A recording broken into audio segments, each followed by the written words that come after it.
no rub at all over here on the ab crunch. Hey, what's up you guys? Articulation Prime here doing another Marvel Select figure review on the Marvel Select Thor the Dark World Jane Foster figure. This review is brought to you by MarvelousNews.com. Check them out for all the latest and Marvel-related news. And if you're trying to pick this figure up, you can't find them at your local comic shop, you can find them at Big Bad Toy Store. Big! Get your big badass toys at BigBadToyStore.com. Click the link in the description below. So we have some pretty standard Marvel Select packaging over here. You can see the Natalie Portman figure in there. This guy ran me $25. And it says Marvel Select right over there. Jane Foster, a special collector edition action figure. And she does come with the extra base that attaches to Thor.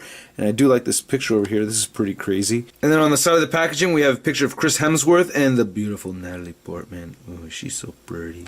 Look how pretty she is. Oh, yeah. But anyway, yeah, there she is. And the back of the packaging shows how you can connect the two bases. The other base coming with a Thor figure from Thor the Dark World. There's a figure over there. There's Thor over there. And here's a bio. If you want to read it, go ahead and pause it now. So far, I think the figure resembles Natalie Portman. I can't really tell until we open up the figure itself. So here's the figure out of the packaging. Not bad looking figure, but honestly, like as far as posability goes, good luck getting her into an awesome pose. There's not a whole lot over there.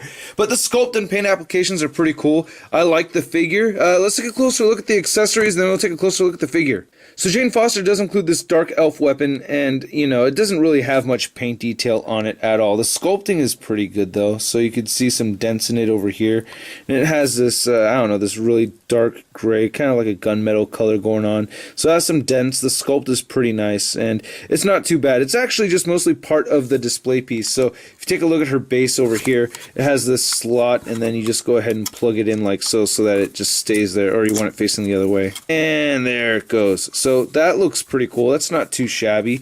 I like how the base looks, though. This is pretty neat. Now, this is only half of the base. I'll show how you connect it to the other half in a minute, but I like this moss over here and this brown, and it's got this nice shiny paint over here, so it has this glossy look, and the rock looks great. I know it's just a rock, but it's a beautiful looking rock. Look at the paint detail on this. This is pretty cool. So I just knocked that out right over there, but, you know, look at the detail. Looks pretty damn nice. I like it. Looks real, you know? Looks like it's brimstone or something. I don't know. But yeah, very cool looking base. So here's the Jane Foster piece, and here's the Thor the Dark World piece, and it looks like it connects at 3 different points. So you have peg holes over here, and then you have an empty slot over here and up here. So let's try to get this connected and just put it in like so, and hey, there you go. That's it. That was pretty easy. Not a bad looking base, man. This is pretty cool. I think it blends in well together. Let's finish it off by putting the elf weapon right in there, and there it is. Ultra 360 viewing. One gripe that I do have about it, though, are that there are no pegs sticking out of it at all to help make the figure stand. But Natalie Portman has no peg holes at the bottom of her feet. Thor does, but, you know, that would have been nice anyway. So here you have a close look at the Natalie Portman head sculpt, aka Jane Foster, and I think it looks pretty good. It's not a dead-on likeness, but I really think it captures the likeness of Natalie Portman. You know, it's not the best thing I've ever seen in the world, but I think it's pretty good. I'm actually a little impressed. I didn't think it was going to look like Natalie Portman so much. I think they did a good job on this. I like it. I like the paint detail in her hair. Her hair is made out of a pliable material over here, so you can still rotate it around. You can't get her head to look up because this is in the way, even though it's more of a bendy material, but I like the paint detail in her hair. It looks pretty good.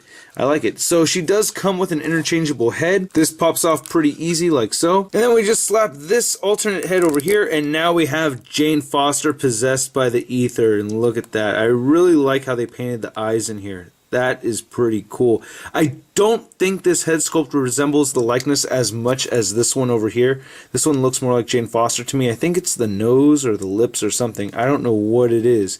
But, I mean, I just don't think that, you know, it just looks like her as much. But the hair seems pretty much the same and everything. Nice paint detail. The skin tone is okay. It looks like they gave her Chola lipstick. Look at that. Yeah, she definitely has that Chola brown lipstick on there. Now, the rest of the figure looks pretty good. I like the little detail that we have under here. That's pretty nice. I like this little brooch thing. And I like the detail on her armor over here. That's pretty nice. We got a nice wash going over here. Nice sculpt. She has some really cool paint detail on her. I really like this blue blue and light blue that they have going on over here. This is a rubbery material, this little flappy thing, so you can lift this up and you can see more sculpted detail. It looks pretty nice. Kind of wish they had went with gold, but this might be more film accurate. I can't really remember off the top of my head. The flesh tone is pretty good. They didn't paint her fingernails, but you know, the sculpting is pretty nice. She has these arm guards over here. On this side you see a little bit more of the flesh tone, and this is a pretty rubbery material too, so it doesn't really hinder their articulation too bad. And you can see the rest of her Asgardian dress, which is very flowy looking the way they sculpted it. It's pretty cool. And then here she has her shoes, which look kind of weird. It looks like she has big feet. I don't know. I feel like they really missed the ball on these high heels over here. Now the ball of her feet should be even with the heels, and I think that's what's making it hard for her to stand. And then you have this slit in the back right here where you can see that she has more articulation and everything, and decent flesh tone over there as well. And the back of the figure also has this little flappy thing. So yeah, this isn't too shabby. I do like the sculpted detail and the paint applications on these areas. This is pretty cool. Now as far as the articulation goes on the figure, it is not fun to pose. Actually, she's barely able to stand. You can get her to look left and right, or do a full 360 if you, whoa, okay, being careful right there.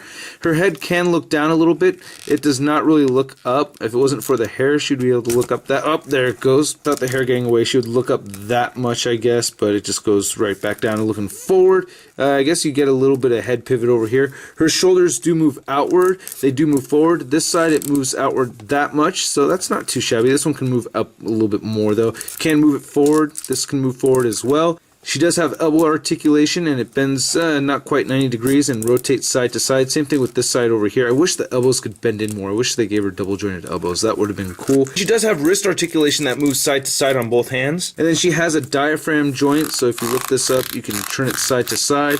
It does have a bit of a pivot. It does crunch forward some, and she has a nice butt. Look at that. It's a pretty decent sculpt right there, you know, and she has no head, but that's okay because we're looking at the butt right now. And then she has her leg articulation, which is kind of tricky to see.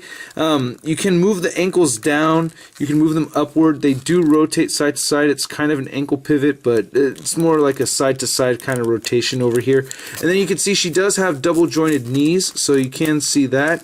2 points at the knee, and if you look deep in there, and they're not trying to get too perverted with the figure or anything, but you can see that she does have an upper thigh swivel up here as well, and it looks like the legs can move outward, but of course this is all hindered by this garment. I wish they had used much thinner type of plastic, but oh well. Natalie Portman does wear baby blue panties. So Queen Amidala stands at 7 inches tall, and here she is next to Thor from the same movie toy line, so I think this is great scale. I think they work perfectly next to each other. And here she is next to the Marvel Legends Big Time Letdown Spider-Man. So I don't know, man.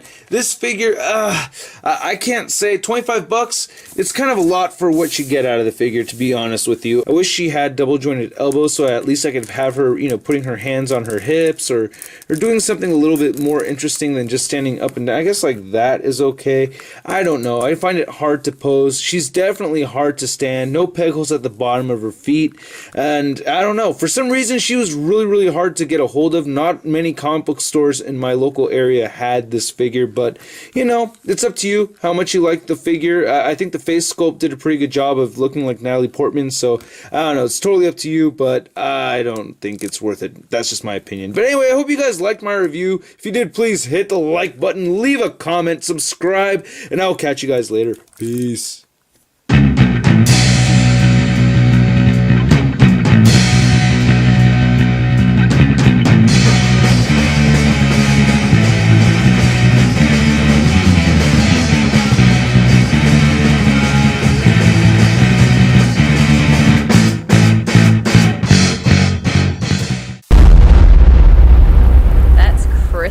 I'll show how you connect it to the other half in a minute.